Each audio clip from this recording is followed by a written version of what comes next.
Assalamualaikum. Hari ini kita ada misi penting iaitu untuk sembur baja ke pokok durian di kebun kerana telah pun mengeluarkan putik. Baja yang digunakan adalah jenis folia di mana mengandungi kalium, kalsium dan juga boron. Kalsium ni adalah tulang untuk pokok. Ia kuatkan dinding sel. Kalau kalsium cukup, kulit buah tak mudah pecah dan dahan pokok lebih kental untuk tampung buah yang berat. Tapi sebelum kita ke kebun bagi memanjakan pokok, perut kenalah isi dulu. Tapi hari ini abang tak makan roti atau nasi sebabnya kita nak elakkan sugar spike yang boleh buat kita cepat mengantuk. Kita gantikan roti dengan timun segar. Bahan-bahannya simple saja iaitu setengah biji bawang Holland yang dipotong dadu, 3 ulas bawang putih yang dicincang dan juga sebiji cili solok yang dipotong dadu. Okey, mula-mula kita panaskan kuali, kemudian kita masukkan sedikit minyak. Bila minyak dah panas, kita masukkan bawang putih yang telah dicincang. Bila bawang putih dah naik wangi, kita masukkan bawang Holland dan juga cili solok untuk rasa pedas-pedas manja. Kemudian barulah kita masukkan bintang utamanya iaitu sardin dalam tin kecil. Kali ini jenama sardin yang abang gunakan adalah jenama Duchef. Pernah dengar tak nama ni? Produk ni dah ada di pasaran Malaysia lebih daripada 20 tahun. Ia mula dikenali terutamanya menerusi produk tomato puri yang menjadi pilihan utama pengusaha catering dan restoran sebelum berkembang luas ke produk sardin dan juga kacang panggang.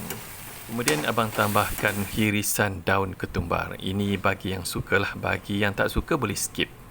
Lepas sardin dah hancur, kita masukkan 2 biji telur rebus. Kalau tadi kita lenyek sardin, untuk telur ni kita sebatikan teksturnya supaya ia menjadi inti yang lebih berkrim dan padat. Perasakan dengan sedikit garam dan kalau suka boleh masukkan sedikit lada sulah. Kemudian bolehlah kita sejukkan seketika. Okey, jadi untuk seorang sebiji timun ni dah memadai. Mula-mula kita belah dua dan kemudian kita buang bahagian tengah timun tersebut. Kemudian kita letaklah inti yang telah kita sediakan dan setelah itu kita potong-potong-potong supaya mudah untuk dimakan. Menu ni memang sesuai bagi orang yang nak menguruskan badan. Timun penuh dengan air jadi bagus untuk kita yang nak berjemur di kebun. Sardin dan telur pula bagi tenaga yang lebih lama. Tanpa gluten, tanpa karbohidrat, perut akan rasa ringan tapi kenyang. Okey, dah kenyang, kita sambung kerja di kebun pula. Untuk satu pam yang beratnya 20 liter ini, kita akan gunakan lebih kurang 30 ml baja folia, kalium, kalsium dan juga boron. Tadi abang dah share kebaikan kalsium. Okey, kali ini kalium ni pula adalah untuk kualiti. Kalium ni buat isi durian kita kuning pekat, rasa berlemak dan manis meleting. Ia menolong kawal pergerakan air dalam pokok.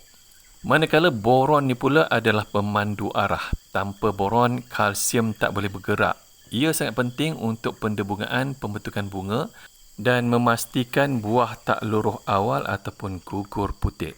Okey, harapnya tahun ni pokok-pokok durian ni menghasilkan buah yang lebat, sedap dan manis sebab dah hampir 3 tahun durian ni tidak begitu menjadi. Okey, durian ni dijangka akan matang dalam tempoh 90 hari. Tapi bagi pokok muda biasanya mengambil masa yang lebih lama, antara 90 hingga 120 hari.